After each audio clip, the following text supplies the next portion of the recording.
नमस्कार दोस्तों, यह संपूर्ण भूगोल के एमसीक्यू सीरीज का 5वां वीडियो है। इसमें हम SSC, railway, BPSC, Bihar SSC में पूछे गए भूगोल के सवालों को एमसीक्यू के रूप में लाते हैं और इसका पूर्ण विश्लेषण करते हुए प्रश्न उत्तर का प्रैक्टिस करवाते हैं। इस सीरीज का इसके पहले 4 वीडियो आ चुका है, यह 5वां वीडियो है। अतः हमारे सभी अन्य वीडियो देखने के लिए चैनल को सब्सक्राइब करें और प्लेलिस्ट विजिट करें। आज का वीडियो अब प्रारंभ करते हैं। क्वेश्चन नंबर 1, क्षुद्र ग्रह पट्टी किन 2 ग्रहों के बीच स्थित है? इसका ऑप्शन दिया गया ए बृहस्पति और शनि, बी मंगल और बृहस्पति, सी शनि और यूरेनस, डी बुध और शुक्र। इसका सही उत्तर है ऑप्शन नंबर बी, मंगल और बृहस्पति। क्षुद्र ग्रह पट्टी मंगल और बृहस्पति ग्रहों के बीच स्थित है। नासा विज्ञान के अनुसार यह सौर मंडल का एक क्षेत्र है जहां लाखों क्षुद्र ग्रह सूर्य का परिक्रमा करते हैं। क्वेश्चन नंबर 2, निम्न में से कौन एक जोवियन ग्रह नहीं है? इसका ऑप्शन दिया गया ए मंगल, बी यूरेनस, सी बृहस्पति, डी शनि। इसका सही उत्तर है ऑप्शन नंबर ए, मंगल। मंगल एक जोवियन ग्रह नहीं है। जोवियन ग्रह जिसे गैस दाना भी कहा जाता है, इसमें बृहस्पति, शनि, यूरेनस और नेपच्यून शामिल है। मंगल एक स्थलीय ग्रह है। क्वेश्चन नंबर 3, लगभग कितने समय में मंगल ग्रह अपने अक्ष पर एक चक्कर पूरा करता है? इसका ऑप्शन दिया गया ए 16 घंटे, बी 8 घंटे, सी 1 दिन 17 घंटे, डी 1 दिन। इसका सही उत्तर है ऑप्शन नंबर डी, 1 दिन। मंगल ग्रह को अपनी धुरी पर एक चक्कर पूरा करने में लगभग 24.6 घंटे लगते हैं। यह लगभग पृथ्वी के 1 दिन के बराबर है जो 24 घंटे का होता है। इसलिए मंगल पर एक दिन, जिसे सोल कहा जाता है, पृथ्वी के दिन से थोड़ा ही लंबा होता है। क्वेश्चन नंबर 4, निम्नलिखित में से किस ग्रह में उपग्रहों की संख्या सबसे अधिक है?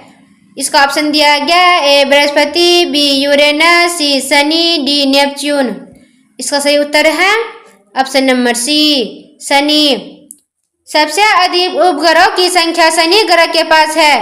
वर्तमान में शनि के पास 146 उपग्रह है। क्वेश्चन नंबर 5, निम्नलिखित में से कौन सा शनि का सबसे बड़ा चंद्रमा उपग्रह है जिस पर मीनल ने एक निबंध लिखा था? इसका ऑप्शन दिया गया A Atlas, B Titan, C Carme, D Europa. इसका सही उत्तर है ऑप्शन नंबर बी, टाइटन। शनि का सबसे बड़ा चंद्रमा टाइटन है जिस पर मीनल ने एक निबंध लिखा था। टाइटन शनि का सबसे बड़ा उपग्रह है और सौरमंडल का दूसरा सबसे बड़ा उपग्रह है। यह सौरमंडल का एकमात्र चंद्रमा है जिसके पास एक घना वायुमंडल है। क्वेश्चन नंबर 6, निम्नलिखित में से कौन सा सौरमंडल का सबसे ठंडा ग्रह है? इसका ऑप्शन दिया गया ए मंगल, बी नेपच्यून, सी शनि, डी यूरेनस। इसका सही उत्तर है ऑप्शन नंबर डी, यूरेनस। सौरमंडल का सबसे ठंडा ग्रह यूरेनस है। इसके बाद नेपच्यून का स्थान आता है जो सूर्य के सबसे दूर ग्रह है। क्वेश्चन नंबर 7, निम्नलिखित में से कौन हमारे सौरमंडल का एक बौना ग्रह वामन ग्रह है? इसका ऑप्शन दिया गया ए यूरोपा, बी माकेमेक, सी कैलिस्टो, डी गैनीमेड। इसका सही उत्तर है ऑप्शन नंबर बी, माकेमेक। इनमें से हमारे सौरमंडल का बौना ग्रह माकेमेक है। बौने ग्रह वे आकाशीय पिंड होते हैं जो सूर्य की परिक्रमा करते हैं। उनका द्रव्यमान इतना होता है कि वे लगभग गोल आकार ले सके। क्वेश्चन नंबर 8, निम्नलिखित दिए गए विकल्पों में से कौन सा वामन ग्रह है? इसका ऑप्शन दिया गया ए प्लूटो, बी बुध, सी नेपच्यून, डी मंगल। इसका सही उत्तर है option number A, Pluto. Pluto एक वामन ग्रह है। 2006 से पहले प्लूटो को सौरमंडल का 9वां ग्रह माना जाता है। हालांकि 2006 में अंतर्राष्ट्रीय खगोलीय संघ IAU ने ग्रहों की एक नई परिभाषा दी, जिसके अनुसार प्लूटो एक वामन ग्रह बन गया।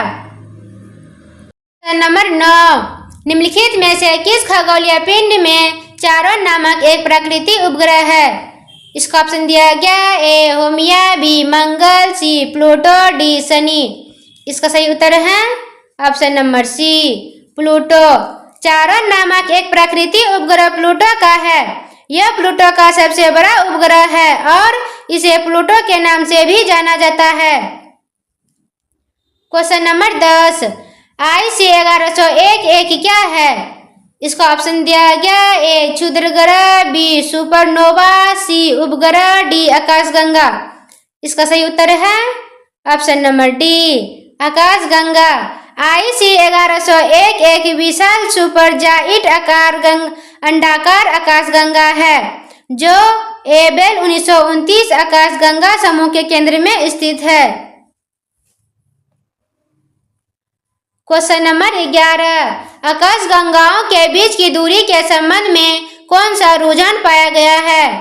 इसका ऑप्शन दिया गया ए अनुन्मेय, बी घटते क्रम में, सी स्थिर, डी बढ़ते क्रम में। इसका सही उत्तर है ऑप्शन नंबर डी बढ़ते क्रम में।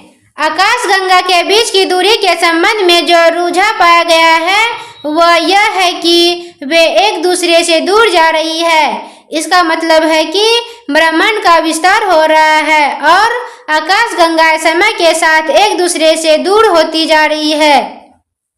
क्वेश्चन नंबर 12, निम्नलिखित में से किस तारामंडल को शिकारी भी कहा जाता है? इसका ऑप्शन दिया गया ए कैसियोपिया, बी सप्तऋषि, सी लियो मेजर, डी ओरियन। इसका सही उत्तर है ऑप्शन नंबर डी ओरियन। तारामंडल जिसे शिकारी कहा जाता है वह ओरियन तारामंडल है। इसका नाम ग्रीक पौराणिक कथाओं में एक शिकारी के नाम पर रखा गया है। यह तारामंडल आकाशीय भूमध्य रेखा पर स्थित है और सर्दियों में आसानी से देखा जा सकता है। नंबर 13, ग्रेट बियर नामक तारामंडल कितने चमकीले तारों से बना है? इसका ऑप्शन दिया गया ए 3 तारों से, बी 7 तारों से, सी 5 तारों से, डी 9 तारों से। इसका सही उत्तर है ऑप्शन नंबर बी 7 तारों से। ग्रेट बियर नामक तारामंडल में 7 सबसे चमकीले तारे होते हैं जिन्हें बिग डिपर या सप्तऋषि मंडल भी कहा जाता है। ये 7 तारे मिलकर एक विशिष्ट आकृति बनाते हैं जिसे अक्सर एक बड़े करछुल या ठेले के रूप में देखा जाता है। क्वेश्चन नंबर 14, जमी हुई गैसों, चट्टानों और धूल के ब्रह्मांडीय हिमगोले जो सूर्य की परिक्रमा करते हैं क्या कहलाते हैं? इसका ऑप्शन दिया गया ए उल्का, बी तारा, सी उल्कापिंड, डी धूमकेतु। इसका सही उत्तर है ऑप्शन नंबर डी धूमकेतु। सूर्य की परिक्रमा करने वाले जमे हुए गैसों, चट्टानों और धूल के ब्रह्मांड के लिए हिमगोले धूमकेतु कहलाते हैं। ये बर्फीली पिंड होते हैं जो सूर्य के चारों ओर घूमते हैं और जब सूर्य के करीब आते हैं तो गर्म होकर अपनी गैस और धूल को छोड़ते हैं जिसे एक चमकदार पुंज बनती है।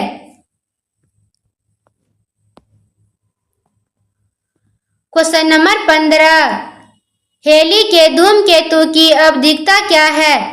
इसका ऑप्शन दिया गया ए 30 से 31 वर्ष, बी 85 से 86 वर्ष, डी 45 से 46 वर्ष, डी 75 से 76 वर्ष। इसका सही उत्तर है ऑप्शन नंबर डी 75 से 76 वर्ष। हेली धूमकेतु की अवधिकता लगभग 76 वर्ष है। इसका मतलब है कि यह हर 76 साल में सूर्य की परिक्रमा करता है और पृथ्वी से दिखाई देता है। धन्यवाद।